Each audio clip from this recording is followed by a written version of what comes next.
Azazel. Sé que usted ha leído este nombre en la Biblia. Aparece 4 veces, especialmente en el capítulo 16 del libro de Levítico. Y quiero en estos momentos invitarle a buscar precisamente este texto. Levítico capítulo 16, versículo 7 al 10 inicialmente.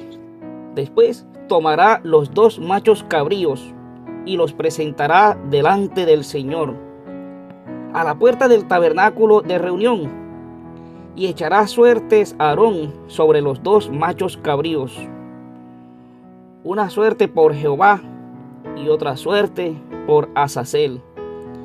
Y hará traer a Aarón el macho cabrío sobre el cual cayere la suerte por Jehová, y lo ofrecerá en expiación.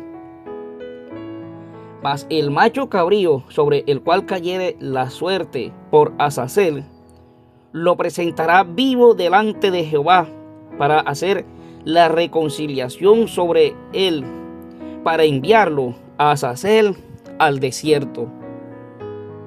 Y vamos a leer los versículos 20 al 22. Cuando hubiera acabado de expiar el santuario y el tabernáculo de reunión y el altar, hará traer el macho cabrío vivo y pondrá a Aarón sus manos sobre la cabeza del macho cabrío vivo y confesará sobre él todas las iniquidades de los hijos de Israel, todas sus rebeliones y todos sus pecados, poniéndolos así sobre la cabeza del macho cabrío, y lo enviará al desierto por mano de un hombre destinado para esto.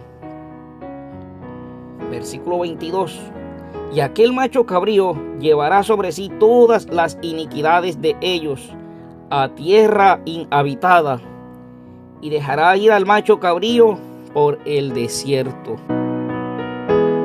La palabra Azazel, este término por lo general se utiliza para señalar separación o el que aleja. Las expresiones hebreas indican que se refiere a un macho cabrío o una cabra. LZ, y la expresión el indica el que se va. En otras palabras, la expresión traducida sería un chivo emisario enviado fuera. Un chivo emisario enviado fuera. Ahora más adelante vamos a ampliar un poquito esto para comprenderlo mucho mejor. Ahora, ¿quién era Azazel? Para los eruditos, Azazel hace referencia a un ser personal,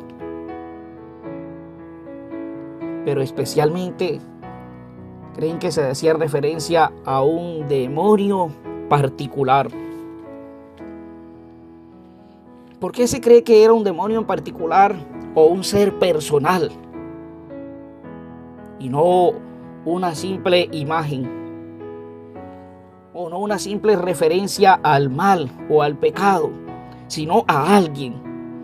Uno, porque aparece la expresión sacrificado por Jehová o macho cabrío, al que se le echa suertes por Jehová, y al otro se le echa suerte por Azazel. Ahora, si el Señor es un ser personal, quiere decir que el contrario o el rival o el enemigo también es un ser personal, y no hace una sola referencia al mal o al pecado, sino que se está refiriendo a alguien.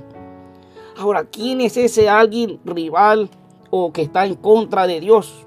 Implica que es un ser. ¿Quién es ese único ser que está en contra de Dios o que se ha rebelado contra Dios? Bueno, sin duda alguna, Satanás. Y otra razón, los judíos siempre consideraron que Azazel se refería a un ser personal. En la literatura apócrifa de los hebreos, especialmente en el libro de Enoc, Azazel aparece, pero aparece como el que ha enseñado todas las injusticias del mundo.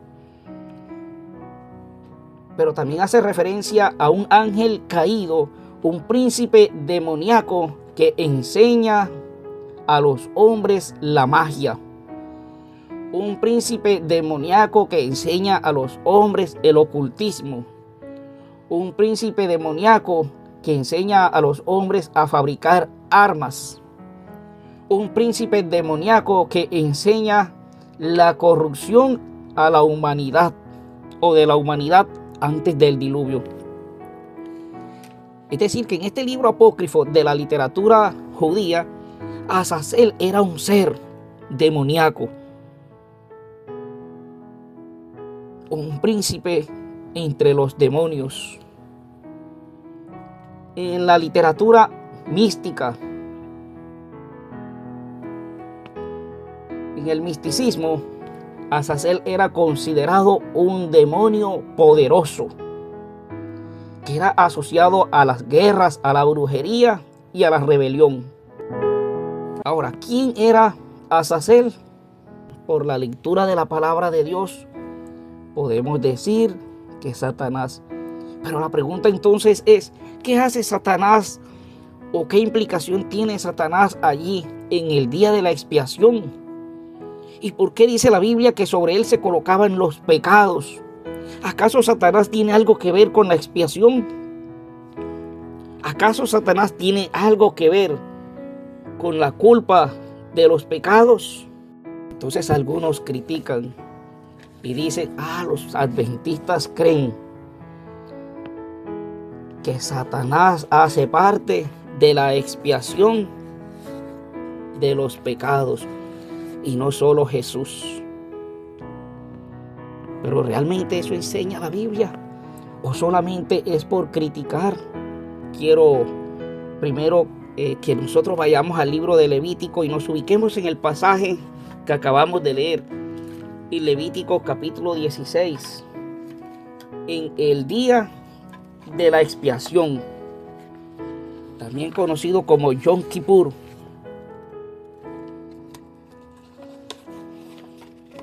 Una vez por año, en el día de la expiación, una ceremonia especial purificaba el santuario de los pecados del pueblo. Pecados que se habían acumulado durante un año. En ese día, el sumo sacerdote traía primero un sacrificio por sí mismo y por su familia, por sus pecados. Luego de hacer ese sacrificio por sus pecados, para ser acepto delante de Dios,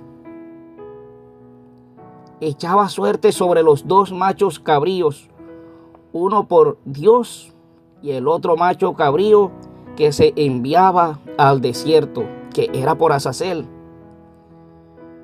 Luego, el sumo sacerdote mataba al macho cabrío de Dios y llevaba su sangre hasta el lugar santísimo, donde la salpicaba sobre el propiciatorio y delante de él. Mientras salía, ponía sangre sobre los dos cuernos del altar del incienso, así como sobre el altar del holocausto. Mediante esta ceremonia, el sumo sacerdote limpiaba el santuario de los pecados del pueblo que se habían acumulado durante un año. Eso, el día de la expiación. Pero no era algo que el sumo sacerdote hacía comúnmente, por lo que según el Talmud, el sumo sacerdote esa semana anterior se encerraba en una habitación reservada especialmente para él. Y en esa semana previa, el sumo sacerdote debía entrar en oración. Debía entrar en una semana de meditación. En otras palabras, debía reposar literalmente y prepararse espiritualmente para poder presentarse delante del Señor. Porque si había pecados en él, el sumo sacerdote al entrar al lugar santísimo podía morir. A pesar de que el pueblo de Dios, el pueblo de Israel, muchas veces se apartó del Señor, cayó en pecado, cayó en idolatría, la Biblia no registra el hecho de que algún sumo sacerdote haya fallecido al entrar al lugar santísimo. Recuerden ustedes que en sus vestiduras colgaban unas campanas, y esas campanas indicaban al sonar que el sumo sacerdote estaba vivo. Pero si de pronto pasaba mucho tiempo y las campanas cesaban de sonar, este hombre había entrado a la presencia de Dios sin haber tenido la preparación espiritual necesaria y podía morir. La Biblia no registra que algún sumo sacerdote murió en algún momento al entrar a la presencia de Dios. He escuchado a muchos decir que el sumo sacerdote entraba amarrado, cosa que si llegaba a morir y al no poder entrar al lugar santísimo a sacarlo, bueno, entonces por medio de la cuerda lo extraían. Ese día debía ser un sacrificio por sus pecados y vestirse la túnica santa. No era un día más, era un día especial para ponerse en paz con Dios, porque ese día el santuario era purificado de los pecados que habían sido llevados al santuario. Es decir, que ese día la purificación no era por los pecados que habían en el pueblo, pero que no habían sido llevados al santuario, no habían sido confesados. Cada quien pagaba por sus pecados después. Y muchos en pecado abierto, dice el libro de Levítico en el capítulo 23, eran cortados del pueblo. Quiero leer con ustedes nuevamente los versículos 20 al 22. Cuando hubiera acabado de expiar el santuario y el tabernáculo de reunión y el altar, hará traer el macho cabrío vivo. Y pondrá a Aarón sus 2 manos sobre la cabeza del macho cabrío vivo, y confesará sobre él todas las iniquidades de los hijos de Israel, todas sus rebeliones y todos sus pecados, poniéndolos, fíjense ustedes, así sobre la cabeza del macho cabrío, y lo enviará al desierto por mano de un hombre destinado para esto. Y aquel macho cabrío llevará sobre sí todas las iniquidades de ellos a tierra inhabitada, y dejará ir al macho cabrío por el desierto. Fíjense ustedes lo que sucedía con los pecados. Los pecados eran confesados, llevados al santuario. Se acumulaban durante un año en el santuario.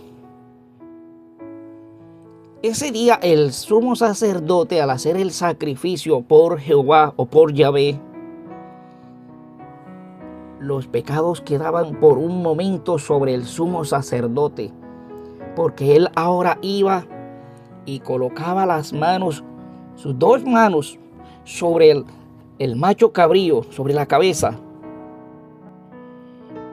Los confesaba y se los transfería al macho cabrío, que era por Azazel. Es decir, que un momento ese sumo sacerdote tuvo los pecados sobre sí. Y ahora, ¿sobre quién eran depositados los pecados? Los pecados ahora quedaban sobre este macho cabrío, que era por Azazel. El sumo sacerdote salía a la puerta del tabernáculo, ponía las manos en la cabeza del macho cabrío, confesaba, y colocando el pecado sobre este, lo enviaba al desierto. Dice que por mano de un hombre. No podía ser cualquier hombre. Debía ser un hombre con fuerza para que este macho cabrío no se le escapara.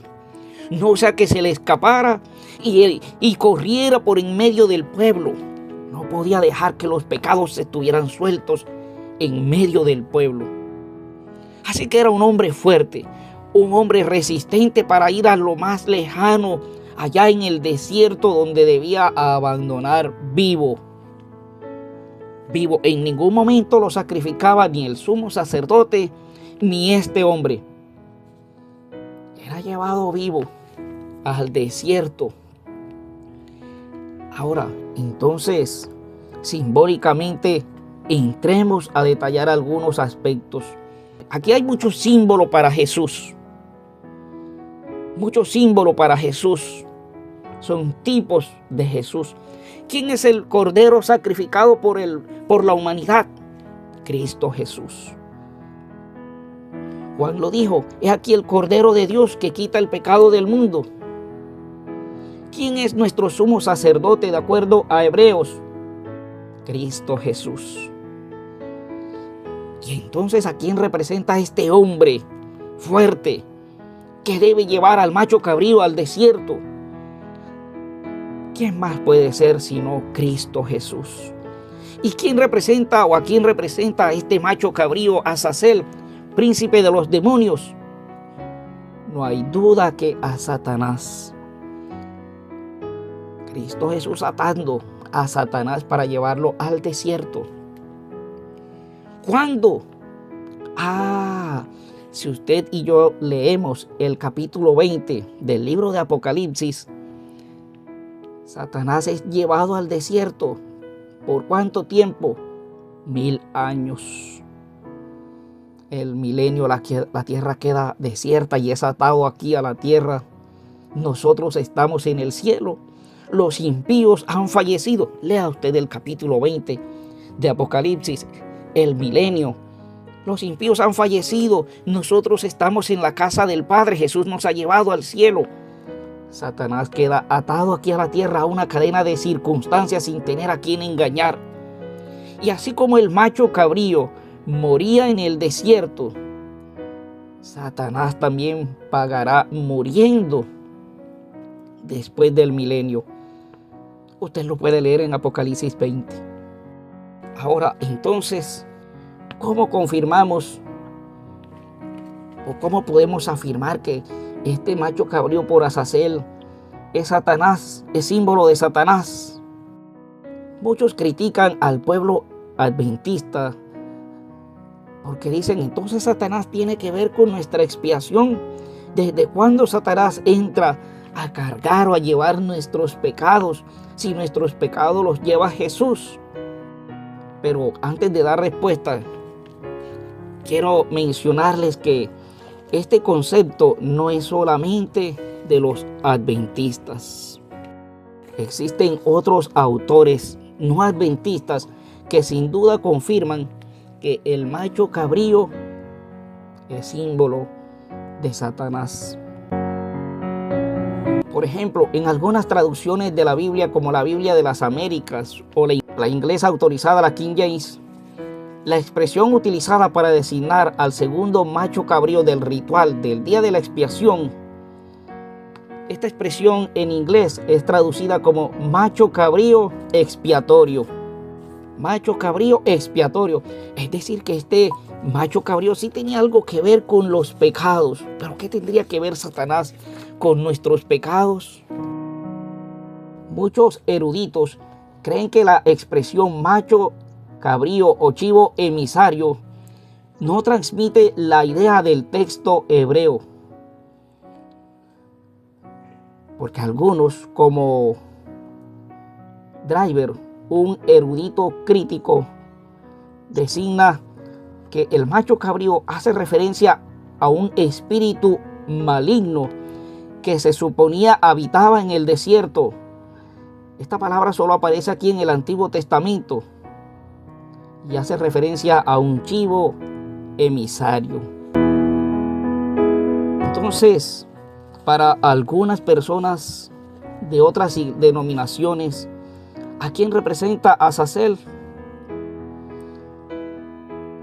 Kalish, un hombre o una autoridad religiosa en el mundo judío, expresa que no puede haber alguna duda de que Azazel es un ser personal sobrehumano, pero que además es un ser maligno, un demonio malvado.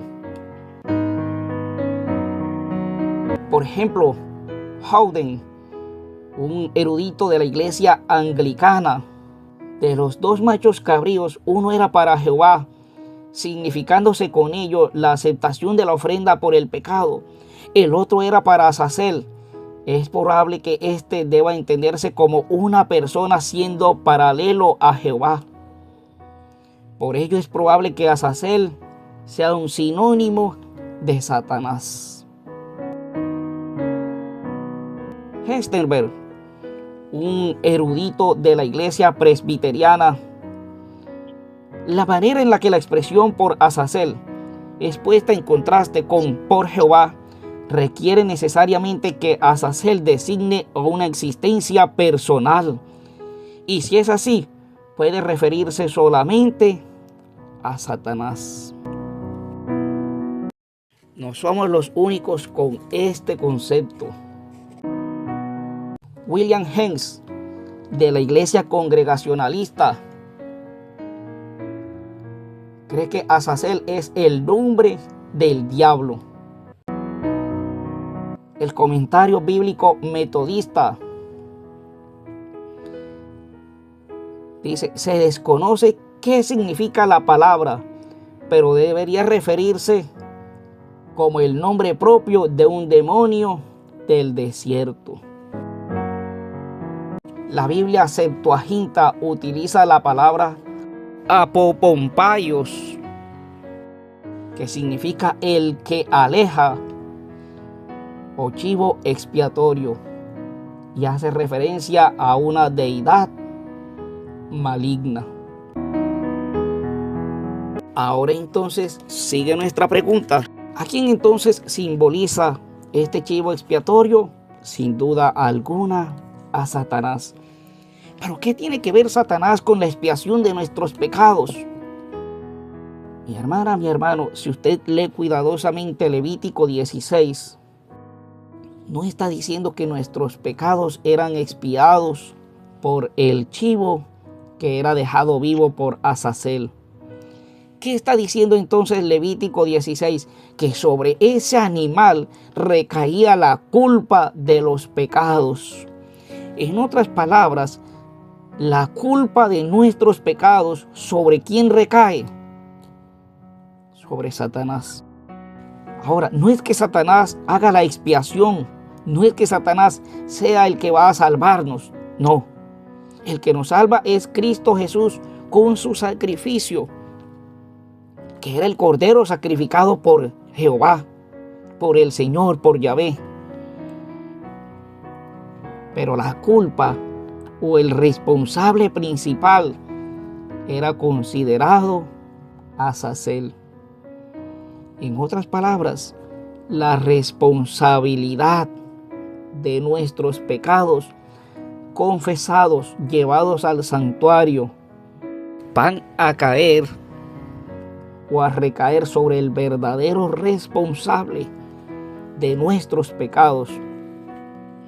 Como se diría en términos de la justicia, el autor intelectual, el que puso la piedra a propósito para que la persona se cayera, el que puso las tachuelas a propósito para que la llanta se pinchara, el que puso la cáscara de guineo a propósito para que la persona resbalara y cayera.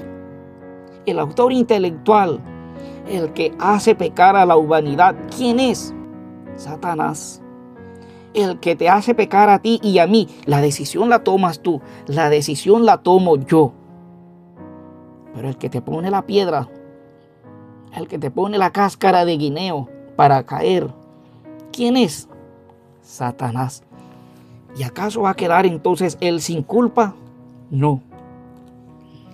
Él no va a quedar sin culpa de todos los pecados que nos hace cometer, que nosotros mismos decidimos. Y esos pecados nosotros los confesamos y los llevamos al Señor. Y esos pecados contaminan el santuario celestial.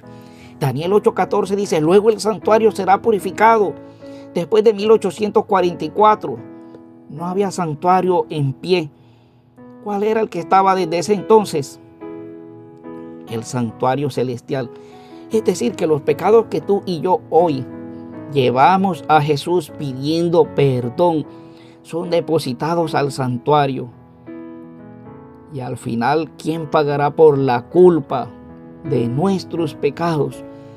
El que nos hizo pecar, el autor intelectual. Por eso era llevado al desierto este macho cabrío, porque allá moría como responsable de los pecados del pueblo. Satanás va a pagar. No es que él sea un chivo expiatorio para salvación, sino para condena de los pecados. Y él va a pagar. Pero tú y yo debemos llevar nuestros pecados a Jesús, al santuario celestial, porque solamente así no seremos responsables. La purificación era por los pecados que estaban en el santuario. Y hoy, si llevamos nuestros pecados al Señor, no seremos responsables. Pero si los dejamos en nuestra vida, pero si no los confesamos, pero si no pedimos perdón por nuestros pecados, a la larga, ¿qué va a suceder? El que no había llevado o confesado sus pecados al Señor era cortado del pueblo. ¿Qué puede suceder si no llevamos nuestros pecados al Señor? Ser cortados del pueblo de Dios y pagar por nuestros propios pecados. Es por eso que nosotros, tú y yo, debemos llevar hoy nuestros pecados a Jesús, pedirle perdón, para que el verdadero responsable del adulterio, el verdadero responsable de las mentiras, el verdadero responsable de la fornicación, el verdadero responsable de los pecados que tú y yo cometemos, pague por ellos.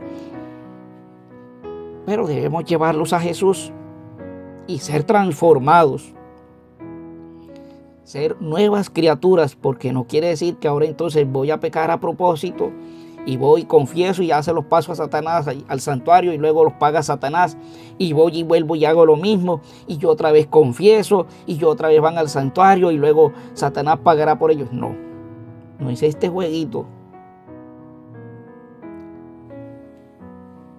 Es ser transformados, que haya perdón y abandono del pecado. Y eso implica la palabra arrepentimiento. El verdadero arrepentimiento.